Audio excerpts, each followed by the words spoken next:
Olá, alunos, tudo bem? Bom, nós vamos dar início aí à nossa primeira aula, tá ok? Da matéria de apologética, com o tema as necessidades da apologética, tá ok? Será um mês bem intenso, né? Porque é uma matéria cheia de detalhes, de informações. É uma matéria, por exemplo, que seria muito interessante nós vivenciarmos ela presencialmente para gerar um debate religioso bem bacana em relação a outros preceitos religiosos. Mas, devido à pandemia, nós temos que adaptar algumas questões e eu creio que certamente nós iremos conseguir lograr êxito em nossas ações. Bom, nós vamos discutir o nosso primeiro slide acerca da necessidade desse tema, tá? Que diz o seguinte: o estudo da apologética será de grande proveito para os cristãos que anseiam lidar com outros grupos de pessoas que possuem outras religiões, porque sempre vai existir um ponto de contato e o cristão que compreende esses pontos terão condições de usá-los para a pregação do Evangelho. Primeiro, pessoal, nós vivemos em um país cuja diversidade religiosa ela é muito grande, tá? Muito por conta da diversidade de culturas e de pensamentos que nós temos inseridos no nosso país, outro por conta da Constituição Federal Brasileira, que apregoa, tá, a liberdade de expressão religiosa dentro do território nacional. Ou seja, todos têm o mesmo direito de expressar a sua fé, de prestar o seu culto, de seguir os seus ritos, tá? Todos são amparados por lei.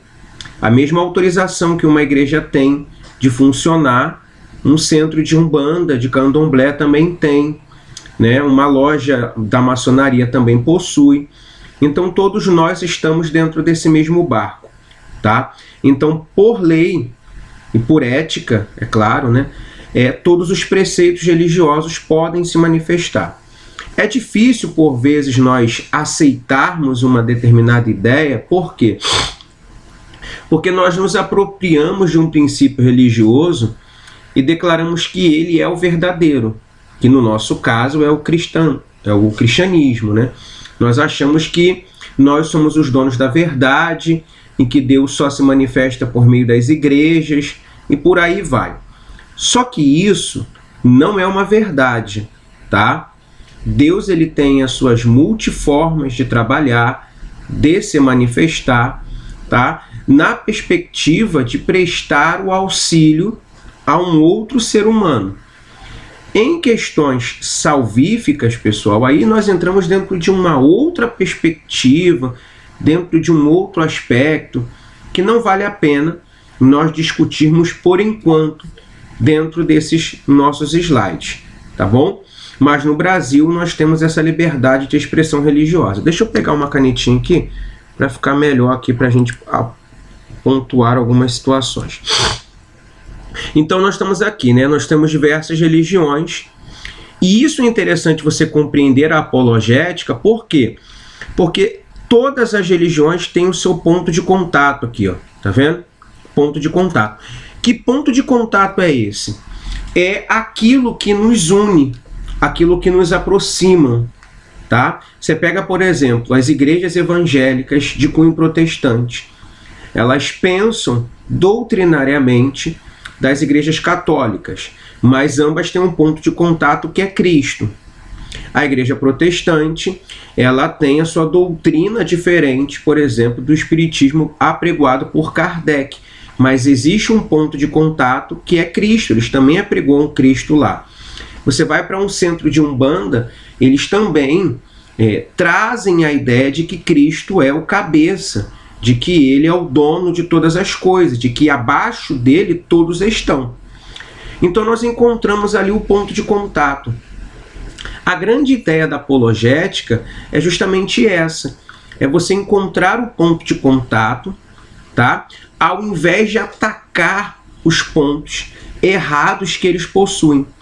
Você pega, por exemplo, um centro de Umbanda e de Candomblé, quais são os principais eventos ou as principais ferramentas que dentro dessas localidades são trabalhadas? Os sacrifícios, não é isso?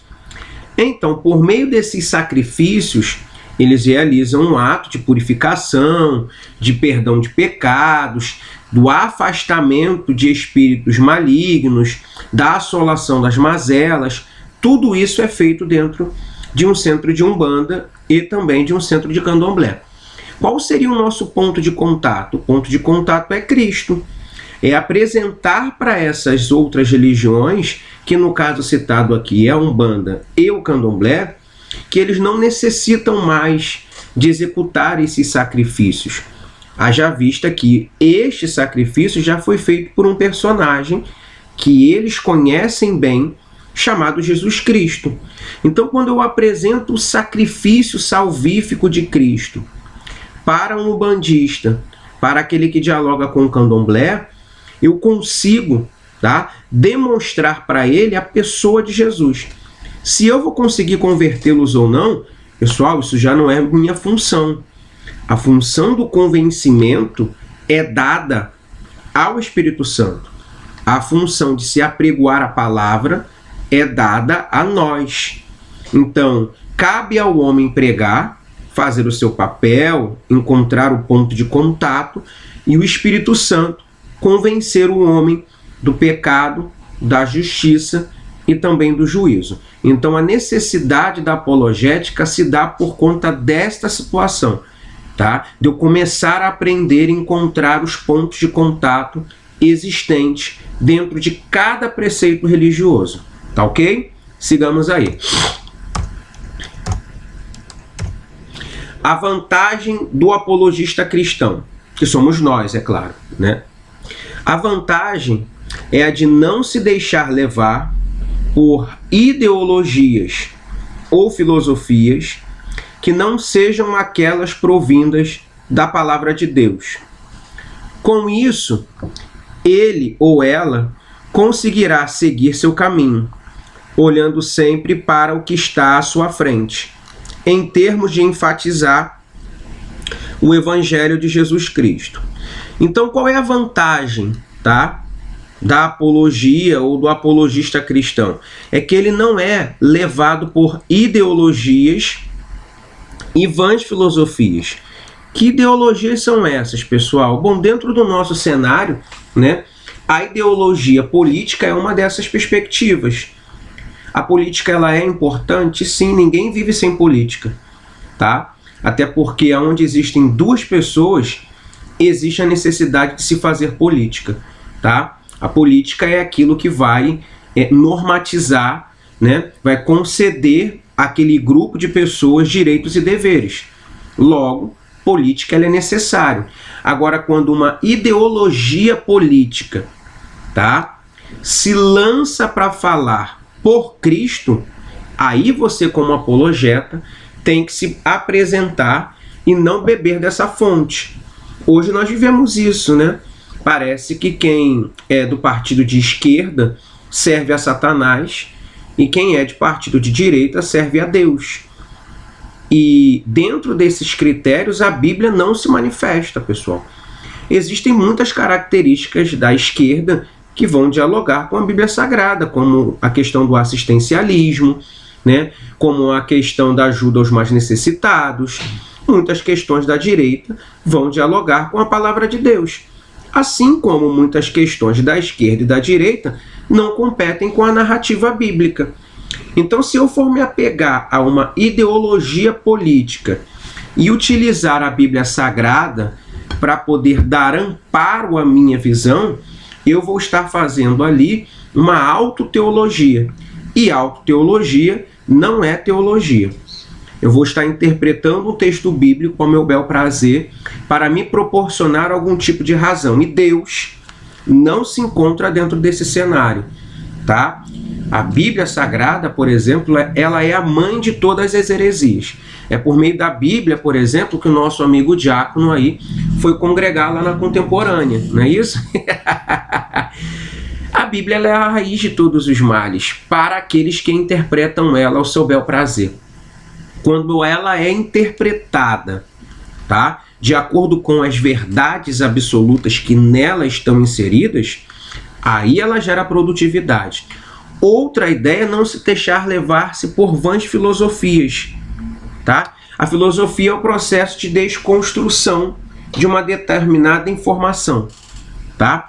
Então, quando eu me permito ser desconstruído por uma filosofia que não se propõe a reconstruir um pensamento filosófico que dialogue com a palavra de Deus, ela é uma vã filosofia.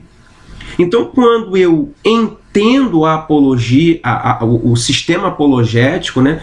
Quando eu vivo a palavra de Deus, quando eu faço uma interpretação sadia das Sagradas Escrituras, ao longe eu compreendo um erro, tá? Ao longe eu já sei de fato que aquele que ali está querendo lançar um processo ideológico goela abaixo ou um processo filosófico goela abaixo, tá? Então você vai se prevenir, se resguardar, se defender contra os ataques intelectuais que constantemente nós estamos a enfrentar, tá? Então é necessário nós visualizarmos isso para quê?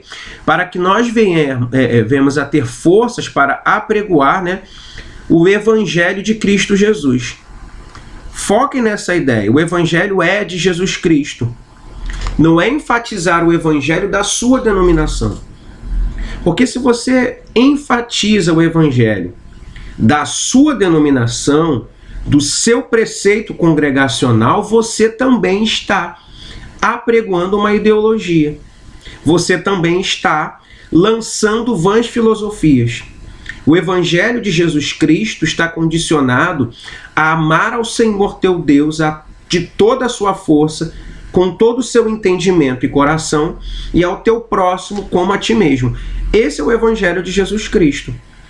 A verdadeira religião você vai encontrar no livro de Tiago. Qual é a verdadeira religião? É aquela que dialoga com esse texto que eu acabei de citar, que Jesus fala. Tiago vai dizer que a verdadeira religião é aquela que cuida dos órfãos e das viúvas nos seus dias de necessidade. Esse é o verdadeiro Evangelho de Jesus Cristo, e não aquele que a bandeira denominacional da minha igreja pregoa, tá? Então existe uma grande diferença. Hoje, quando você prega o Evangelho de Jesus Cristo na sociedade, né, esse que prega a sua ideologia denominacional, esse que prega a sua filosofia congregacional, ele chama você de herege, né, de um liberal, né? Eles chamam você de liberalismo teológico, simplesmente porque você segue o Evangelho de Jesus Cristo e não o evangelho partidário, ideológico, filosófico de determinada congregação e denominação, tá? Então o Evangelho de Jesus Cristo é aquele que apregoa a ideia de cuidar dos órfãos e das viúvas nos seus dias de necessidade, tá? A prestação do serviço cristão. A apologética não é, tá, para forçar as pessoas que são relutantes ao Evangelho a viver uma submissão intelectual. O que é isso? É você subjugar a pessoa mediante aquilo que você conhece, tá? Por exemplo, existem muitas seitas espalhadas por aí que te conquistam pelo conhecimento elevado que eles possuem. Então eles vão criando métodos e fórmulas, né, para poder te enganar, para poder mostrar para você que você está errado e que eles possuem uma razão. Eles conseguem, de certa forma, enfeitiçar você por meio dos seus ouvidos, né? Eles usam, por exemplo, uma técnica pedagógica, né? A pedagogia vai dizer que um bom professor, ele é aquele que funciona como um bruxo, porque tem um poder de encantar os seus alunos, trazendo neles a atenção necessária para que eles possam compreender aquilo que está sendo dito. Então eles vão usar essa técnica. Mal comparando, pessoal, né, quando os testemunhos de Jeová, né, se aproximam das nossas residências, Como é que eles tentam convencer você? A uma submissão intelectual. Eles tentam mostrar para você que eles estão acima da sua pessoa por meio do seu processo de intelectualidade. Então, quando você se coloca abaixo, quando você se compreende que você não tem a capacidade intelectual daquele que está se apresentando a você, você acaba se submetendo a ele. Inclusive dentro da sua igreja e da minha também, pessoal, né? Existem muitos líderes que trabalham com isso. Eles tentam diminuir a sua ovelha, tá? Para mostrar a sua superioridade. E aí, esse ou essa que torna-se submisso é conduzido, né, como um barco à deriva em dias de tempestade. Mas a prestação do serviço da apologética dentro do preceito cristão é conceder liberdade de pensamento a este e a esta que está ouvindo um discurso da sua liderança, tá? E isso você só consegue por meio da busca, tá, do conhecimento. É por isso que Deus, Cristo e os profetas vão dizer que o meu povo ele perece por falta de conhecimento. Aonde a ausência do conhecimento se encontra, vai sempre dominar aquele que tem um pouco a mais de conhecimento. É como diz o ditado popular, né? Em terra de cego, quem tem um olho é rei. Mas uma chamada na qual servimos aos necessitados. Então compreendam, a apologética não é para forçar as pessoas relutantes à submissão intelectual, mas uma chamada na qual servimos ao necessitado. Nesse tempo de pandemia, por exemplo, né? Que tipo de serviço cristão as igrejas estão prestando aos necessitados? Existem muitos, inclusive dentro das próprias igrejas, né? E aí estamos muito preocupados, né, quando a igreja vai abrir como instituição. Estamos sentindo falta dos irmãos aqui dentro, de cultuarmos juntos. Pomba, se você está sentindo falta dos irmãos dentro da igreja, será que vocês já foram à casa desses para saber como eles se encontram? Então é tempo, né, desse serviço cristão se apresentar socialmente, né? Não é tempo da igreja se preocupar quando os cultos dentro dos templos vão voltar, mas é tempo de nós nos preocuparmos como se encontram essas pessoas que estão dentro das suas casas, ora enfermas, ora desempregadas, ora sem o seu alimento, sem recursos financeiros.